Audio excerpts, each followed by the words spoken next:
So I'm currently recording this when it is April 13th, and believe it or not, I have already kicked some of my plants outside in my Zone 3 garden.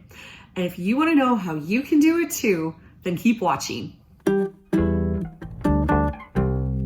Hi, I'm Kristen with Shifting Roots, and I help gardeners in cold climates with short growing season learn to grow flowers and vegetables with ease.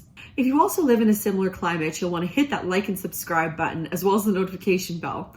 And every single day on Instagram and Facebook, I show up and show you exactly what I'm doing in my garden in real time so you can follow along and know exactly what to do in your garden as well. So today we're going to talk about the variety of season extension things that I use in my garden so that I can get some of my plants out earlier and free up some space underneath my grow lights.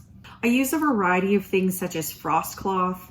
I also use some bird netting to keep the birds out because there's not very much food right now. So when they see my little plants, they definitely want to snack on them. I also use little plastic polytunnels, and these are just like city size.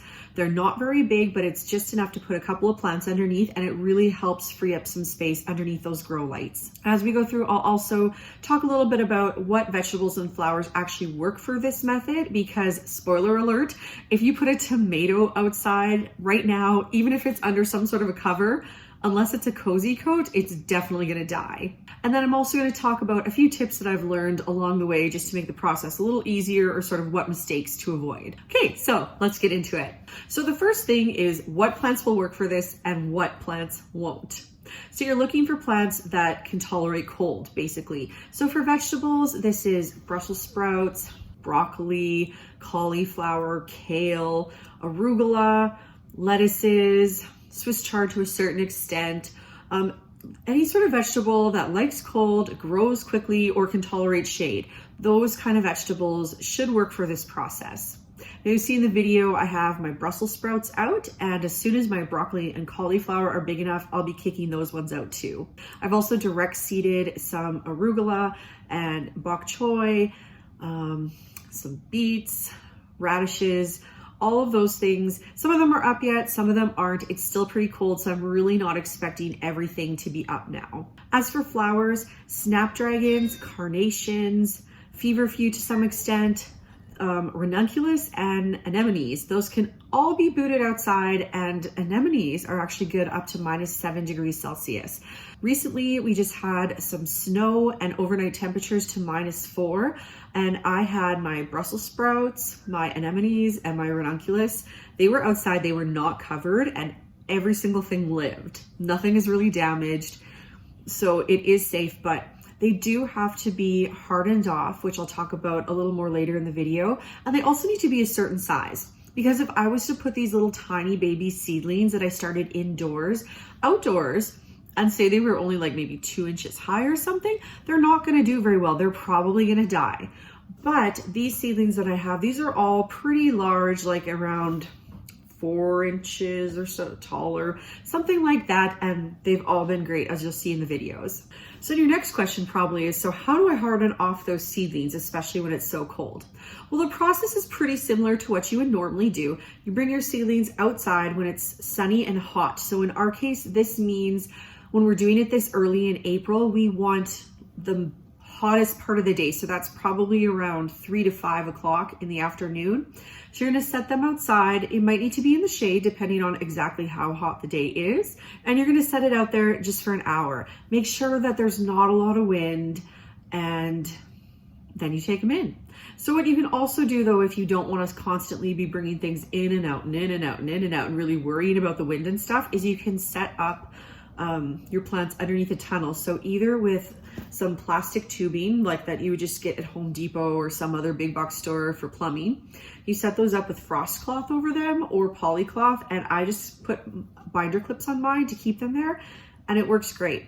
If your seedlings are still really small, you don't have the hoops, you can actually take the frost cloth and you can just cover it over the seedlings, but cover it loosely, not very tight, and just set bricks down or some other heavy object so that it stays in place, and that will also work. You can see in this B-roll here with my stalks, when we had that snowy night, I just had them under that loose frost cover and they look basically perfect. They just need a little bit of water. And so underneath the frost cloth, if you've just set out your seedlings, and you get one of those, say -4 or -6 or something like that, then at least you have the flexibility. If you think it's too cold, you can just take all those trays in.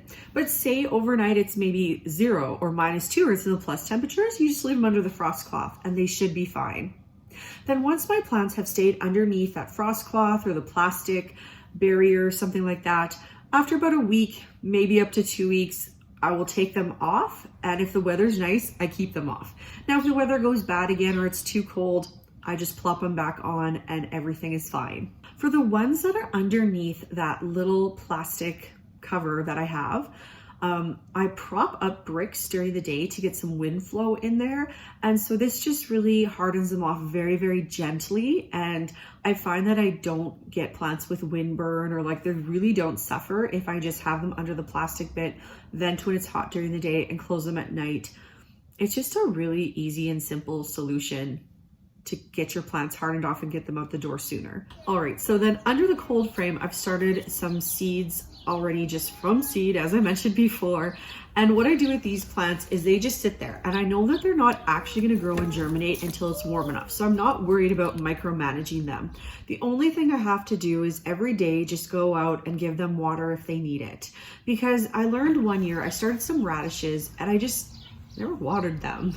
And then I was disappointed because I didn't get anything. So I thought the experiment didn't work, which was really silly because then once it rained, the radish just sprouted up and I was like, duh, there's not really a lot of rain during the spring. So you really do have to have it in your day planner, set an alarm on your phone, whatever you have to do, that you need to check them every single day and see if they need water. And if you water consistently and the temperature is correct, they'll come up. And if the temperature's not right, they won't, and you don't need to worry about it. They're not dead.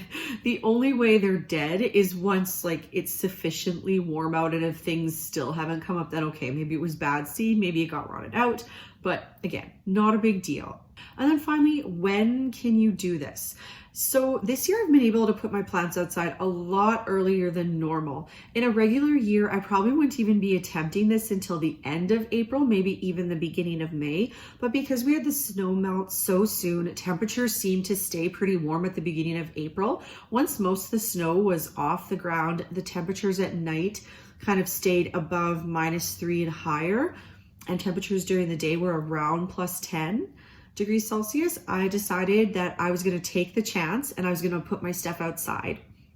Now, I should also say, if you're going to do this, have it in your head that it's okay to lose plants. So just in case you forget one night the temperature gets too cold or just something goes wrong, know that it's okay if it dies. You have lots of time to start over again, a different method of growing, and you'll still get something.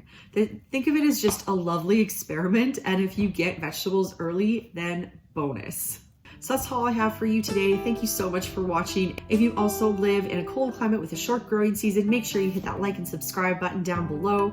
And I'm also going to throw some links in the bottom from my blog that I think would help you if you're curious about how to make some of these structures that I make and what vegetables would be good besides the one I've listed. So you can just check that out in the description. All right. Happy growing, friends, and here's to hoping that we'll be eating vegetables sooner than ever. Bye-bye.